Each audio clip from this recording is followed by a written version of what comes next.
This community won't have those same experiences growing up and moving forward.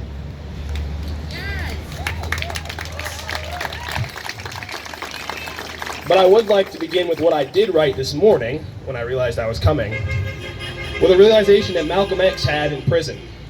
That racism is not just everywhere, it's the foundation of the way white people interact and even speak about, with, and for black people. Allow me to explain. Looking up a definition of the word white in the dictionary, you'll find several definitions, all of which essentially can be summed up as follows: devoid of color, like that of snow or milk, free of moral impurity, or innocent. On the other hand, black has definitions completely opposite: wicked, sinister, dirty, of that which is covered in grime, or that relating to disaster.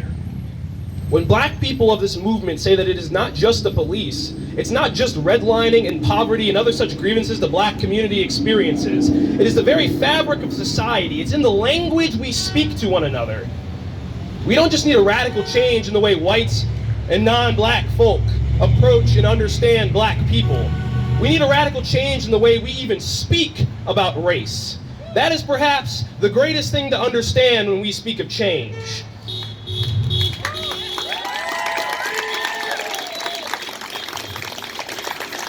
Thank you. Now I'd like to switch gears somewhat.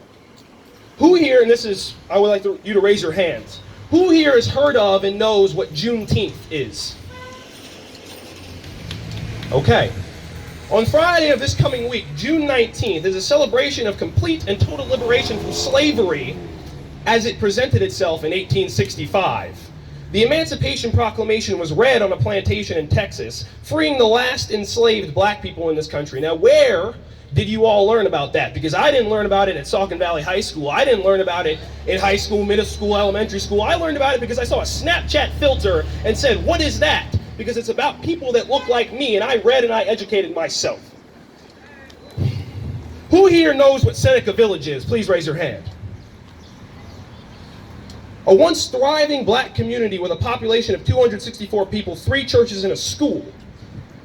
Located in New York, New York, the entire land the village sat upon was seized via eminent domain and built over for what is now Central Park. Who here knows of the black history in Tulsa, Oklahoma? Please raise your hand.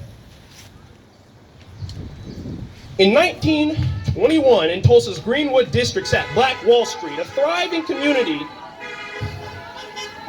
full of black businesswomen, businessmen, and children. Let them talk. Let them talk. In 24 hours, white rioters lay waste to 35 city blocks in the Greenwood district of Tulsa, Oklahoma, injuring 800 blacks and killing as many as 300. This wasn't even recognized in local history books until 1996, 70 years after the fact. Who here knows of the West Computers? Please raise your hand. These are the 4 African-American women who the movie Hidden Figures is based upon. The 4 black African-American women who helped propel NASA and this country to the moon and beat the Russians in the space race. No one here learns about them in school.